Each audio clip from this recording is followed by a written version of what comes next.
వెళ్ళిపోవాలా కేసీఆర్ అంత మరి మీరు అంటున్న దాని ప్రకారం రమారావు గారు చెప్పాలి. ఇప్పుడు తండ్రిని కొడుకు గాని బిడ్డ గాని కలవాలంటే కూడా వేరే వాళ్ళ పర్మిషన్ అవసరం ఉన్నప్పుడు మరి కేసీఆర్ ఆ విధంగా గట్టిగానే ఫ్యామిలీ మీద మమకారం లేనట్టే అనుకోవాలి కదా. అట్లయితే ఒక్క నిమిషం డైరెక్ట్ పర్మిషన్ లేదు, డైరెక్ట్ పర్మిషన్ అవసరం.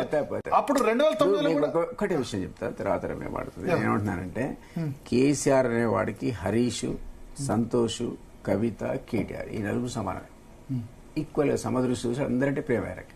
నలుగురు సమానం. ఆ విషయం మీరు రాసి పెట్టుకోండి. ఎవరు ఎక్కువ కాదు, అందరు ఈక్వల్ గా చూస్తాడు. నాకు తెలుసు 6 years చూసాడు ఎట్లుంటదో. అప్పుడు మీరు చెప్పండి. రమ్య గారు అంకుల్ చెప్పింది కరెక్టే. కాకపోతే అంకుల్ ఇక్కడ ఒక మెయిన్ టాపిక్ పాయింట్ చెప్పడం మర్చిపోయినరు.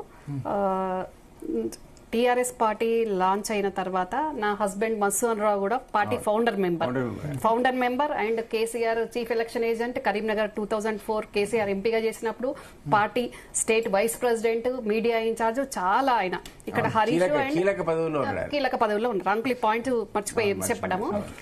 ఆ రకంగా పనిచేసిండ్రు వీళ్ళు. నలుగురితో పాటు 5 ముందు కవిత మధువే ఉండే ఫస్ట్, తర్వాత కూడా వచ్చారు. ఫస్ట్ హరీష్, మా హస్బెండ్ మసూన్ రావు ఉండేది. వీళ్ళిద్దరు కోఆర్డినేట్ చేసుకుంటూ పార్టీని రన్ చేశారు. ఉద్యమ కాలంలో జెండా పట్టనప్పుడు, ఒక డిస్టిక్ లో పార్టీ ఆఫీస్ పెట్టలేనప్పుడు, ఒక కారు గాని ఇంటి మీద కూడా జెండా పెట్టలేని పరిస్థితిలో మా కమ్యూనిటీ అంతా కూడా అవహేళన చేసిన టైంలో ధైర్యంగా ముందుకెళ్ళి మేము మా ఇంటి నుంచి గానీ మేము సొంతంగా మా సొంత డబ్బులతోటి పార్టీ ఆఫీస్ పెట్టడం గానీ అవన్నీ చేసినాం. అంకుల్ వెల్మా కమ్యూనిటీ అవహేళన చేసిన స్టార్టింగ్ లో కేసీఆర్ ఎందుకు అడాప్ట్ చేసుకోలేదు? ఇప్పుడు అడాప్ట్ చేసుకున్నారు కానీ స్టార్టింగ్ లో ఇది ఉండేది అసలు ఎప్పుడు కూడా అయ్యేది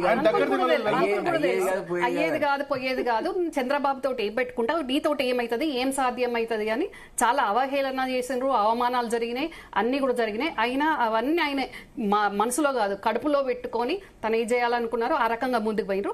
ఇక్కడ అంకుల్ చెప్పినట్టు చెప్పాల్సింది